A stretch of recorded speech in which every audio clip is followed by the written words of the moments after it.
ഡൽഹിയിലും പരിസര പ്രദേശങ്ങളിലും കാഴ്ചമുടക്കി മൂടൽമഞ്ഞ്.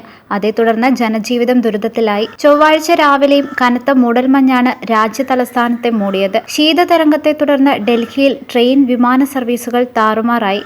മോശം കാലാവസ്ഥയെ തുടർന്ന് നിരവധി വിമാനങ്ങളും ട്രെയിനുകളും വൈകിയാണ് ഓടുന്നത്. രാജ്യത്തെ ഏറ്റവും തിരക്കേറിയ വിമാനത്താവളങ്ങളിലൊന്നായ ഇന്ദിരാഗാന്ധി രാജ്യാന്തര വിമാനത്താവളത്തിൽ 100-ലേറെ വിമാന സർവീസുകളാണ് വൈകുന്നത്. കനത്ത മൂടൽമഞ്ഞിനെ തുടർന്ന് തിങ്കളാഴ്ച 140 വിമാനങ്ങളാണ് റദ്ദാക്കിയത്. രാജ്യാന്തര സർവീസുകൾ ഉൾപ്പെടെ 168 വിമാനങ്ങൾ വൈകുകയും ചെയ്തു. ശരാശരി 1 മണിക്കൂറാണ് വിമാനം വൈകുന്നത്. 10 മണിക്കൂറിലേറെ വൈകിയ സാഹചര്യവും ഉണ്ടായി. തുടർന്ന് DGCA മാർഗനിർദ്ദേശം പുറത്തിറക്കിയിരുന്നു. കഴിഞ്ഞ കുറച്ചു ദിവസങ്ങളിലായി അതിശൈത്യത്തിന്റെ പിടിയിലാണ് ഡൽഹി. ഈ ശൈത്യകാലത്തെ ഏറ്റവും കുറഞ്ഞ താപനിലയായ 3.5 ഡിഗ്രിയാണ് ഞായറാഴ്ച ഡൽഹിയിൽ രേഖപ്പെടുത്തിയത്. കുറച്ചു ദിവസം കൂടി നിലവിലെ സ്ഥിതി തുടരുമെന്നാണ് കാലാവസ്ഥാ മുന്നറിയിപ്പ്. ഡൽഹിക്കൊപ്പം സമീപ സംസ്ഥാനങ്ങളായ പഞ്ചാബിലും ഹരിയാനയിലും മുന്നറിയിപ്പ് നൽകിയിട്ടുണ്ട്.